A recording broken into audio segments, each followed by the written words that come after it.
आप देख रहे हैं वॉइस ऑफ कौशाम्बी न्यूज। हर आवाज बनेगी खबर।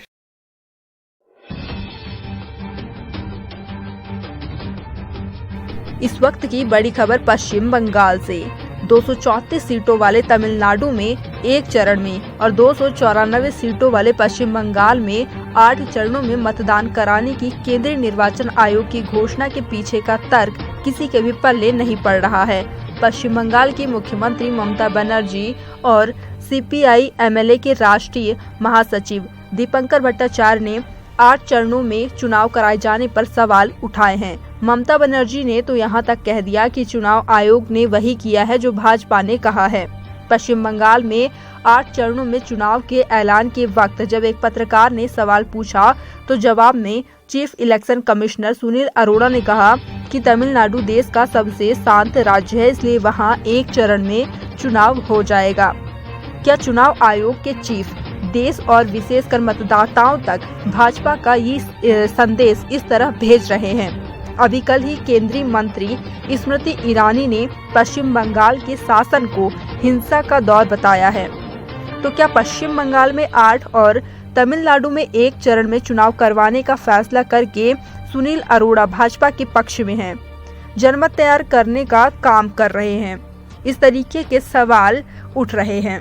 13 अप्रैल 2019 में ही सुनील अरोड़ा ने अपने पद से रिटायरमेंट लिया था कि क्या ये आफ्टर रिटायरमेंट पैकेज के लिए किया गया फैसला है?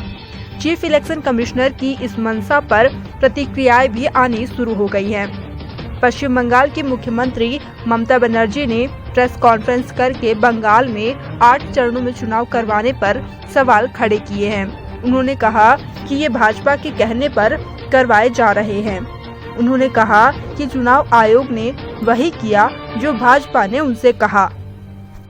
आगे ममता बनर्जी ने कहा कि जब 3 राज्यों में एक चरण में और असम में 3 चरणों में चुनाव कराया जा रहा है तो बंगाल में 8 चरणों में चुनाव कराने का फैसला क्यों लिया गया?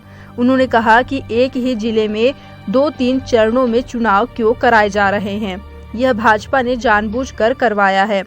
ममता बनर्जी ने कहा कि केंद्रीय गृह मंत्री अपनी ताकत का गलत इस्तेमाल कर रहे हैं, लेकिन भाजपा को बंगाल की जनता जवाब देगी। उन्होंने कहा कि खेल जारी है, हम खेलेंगे और जीतेंगे। बता दें, पश्चिम बंगाल में पहले चरण का मतदान 27 मार्च को 5 जिलों की 30 विधानसभा सीटों पर होगा। दूसरे चरण का मतदान 1 अप्रैल को 4 जिलों की 30 विधानसभा सीटों पर होगा। तीसरे चरण का चुनाव 6 अप्रैल को 31 विधानसभा सीटों पर होगा। चौथे चरण का मतदान 10 अप्रैल को 44 विधानसभा सीटों पर होगा। पांचवें चरण का मतदान 17 अप्रैल को 44 विधानसभा सीटों पर होगा। वहीं छठे में 22 अप्रैल को 43 विधानसभा सीटों पर चुनाव होगा। सातवें चरण में 26 अप्रैल को 36 विधानसभा सीटों पर अंतिम और 8वें चरण में 29 अप्रैल को 35 विधानसभा सीटों के लिए चुनाव होगा। सीपीआई एमएलए महासचिव दीपंकर भट्टाचार्य ने ट्वीट करके कहा कि चेन्नई में 5 दिवसीय टेस्ट मैच अहमदाबाद में 2 दिवसीय प्रकरण बन जाता है। तमिलनाडु में 1 दिन में चुनाव पश्चिम बंगाल में 8 चरणों में फैल जाता है। क्या आप में से कोई भी इस नंबर गेम की व्याख्या कर सकता है? अब इस मतदान के बाद ही पता चल पाएगा कि जीत भाजपा की होती है या फिर टीएमसी दोबारा से सत्ता में वापस आती है। फिलहाल के लिए इतना ही। देश दुनिया की बड़ी खबरों के लिए बने रहिए हमारे साथ, देखते रहिए वॉइस ऑफ कौशाम्बी न्यूज।